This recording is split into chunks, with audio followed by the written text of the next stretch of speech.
श्री शिवाय नमस्तु। महाराज एक बेल का फल लीजिए। क्या लेना है? बेल का फल, बेलपत्री का जो फल होता है उसको ले लो। उसके अंदर का जो गुर्दा होता है, अंदर का जो भाग होता है, उसको निकाल लीजिए और उस बेल के फल में आटा सेक कर उसमें शक्कर मिलाकर उसको के अंदर भर लीजिए। अमावस्या के दिन सुबह 10 बजे से पहले उस बेल फल में जिसमें तुमने पंजेरी भरी है, आटा सेक कर भरा है शक्कर के साथ में, उसको अपने घर में घुमाने के बाद में जिसको कालसर्प दोष बताया है, पितृदोष बताया है या वास्तु दोष का स्मरण बताया है, घर में सब दूर घुमाकर अपने परिवार का हाथ का स्पर्श कराकर पीपल के पेड़ के नीचे खड्डा खोदकर उस बेलपत्र के उस फल को दाब दीजिए। महाराज केवल एक अमावस्या करना रहता है, पितरों के दोष से मुक्ति मिलती है और हमारे घर के कार्य सफल होना प्रारंभ हो जाते हैं। कार्य की सफलता होती है, कार्य में सफलता प्राप्त होने लगती है।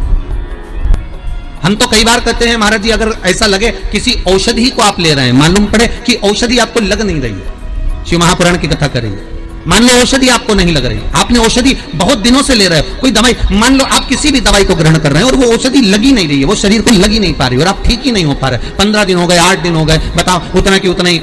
कैटरीना है, उतना ही उतना अपना भरा हुआ, वही की वही लीवर, वही की वही किडनी, वही की वही स्मरण, सभी कुछ वही वही है, उतना की उतना ही। बीपी भी ऊंचा नीचा चल रहा है पर लेवल में नहीं आ रहा, शुगर भी लेवल में नहीं आ रही, तो प्रयास करा करो महाराज, बेलपत्री के फल का जो गुर्दा है, अंदर का जो भाग है फल का, उसको पानी में गला लीजिए और प्रदोष की प्रदोष, कम से कम प्रदोष नहीं हो और बीमारी जरा दवाई लगी नहीं रही हो तो बिना प्रदोष के भी कर सकते हो, उसको पानी में गलाइए।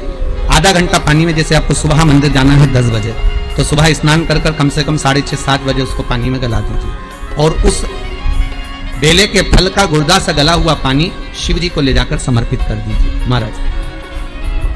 उस पानी में से थोड़ा सा 1 चम्मच पानी शिव जी पे चढ़ा हुआ लेकर आ जाइए। उस पानी को जो बीमार व्यक्ति है उसको औषधि देने से पहले मात्र आधी चम्मच से भी आधा चम्मच उसको दे दीजिए। भगवान शंकर का श्री शिवाय नमस्तुभ्यम का जाप कर कर उस पानी को देने के बाद अगर आप औषधि देंगे तो ये पक्का है कि औषधि अपना कार्य करना प्रारंभ कर देगी और वो स्वस्थ होना प्रारंभ हो जाएगी, वो स्वस्थ हो औषधि। ओम नमः शिवाय, ओम नमः शिवाय, नमः शिवाय, ओम नमः